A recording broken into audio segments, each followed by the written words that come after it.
like to call this one, what's good for the goose.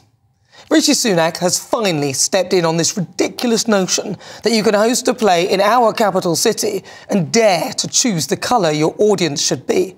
This is, without a shadow of doubt, racist. I don't know where Mayor Khan is on this one, but he's pretty quick to call things out when he deems this to be the case, or far right. So where is he? He seems oddly silent.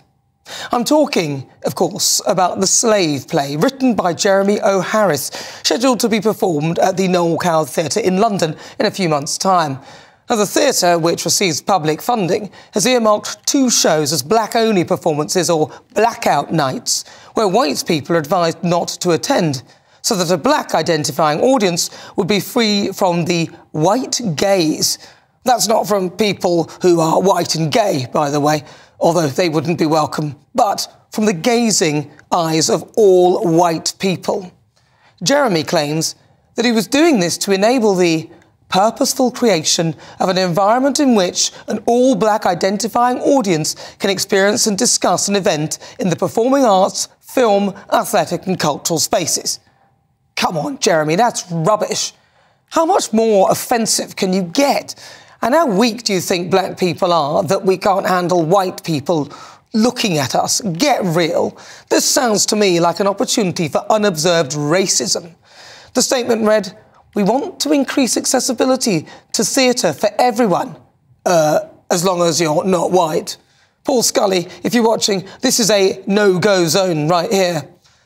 On the BBC, Jeremy claimed, "As someone who wants and yearns for black and brown people to be in the theatre, who comes from a working-class environment and so wants people who do not make over 6 figures a year to feel like theatre is a place for them, it is a necessity to radically invite them." What the hell is he talking about? And what a huge presumption to make that black people don't earn over 6 figures. But then who does make over 6 figures? That's millions. What a patronising little toe rag. Rishi Sunak's office stepped in, calling the black-only audience wrong and divisive, and stated the Prime Minister is a big supporter of the arts, and he believes that the arts should be inclusive and open to everyone, particularly where those arts venues are in receipt of public funding. Exactly. The show's producers responded saying they wanted it to be absolutely clear that no one will be prevented or precluded from attending any performance. Great.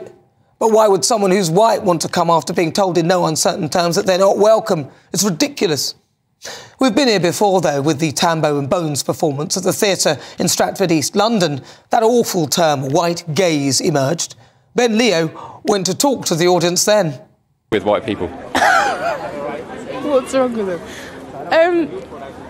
It's not that there's anything wrong with white people. I think it's in the same way that like an LGBTQ plus space is for LGBTQ plus people. His famous quote, of course, where he says, "I had a dream that my children would be judged on the content of the character, not the colour of their skin." What he was saying was that all people should be judged evenly, but we are not judged evenly in the traditional theatre spaces. How are black people treated unfairly in theatre? Can you give some examples? Oh, I'm not here to go into that now because this is a very casual interview outside of another event, and I have many experiences of being treated as other within the spaces I am working by people who are in the audience. I'm not talking about theatre audience members. By audience members. So what would they do? Just no. This is not honouring my experience.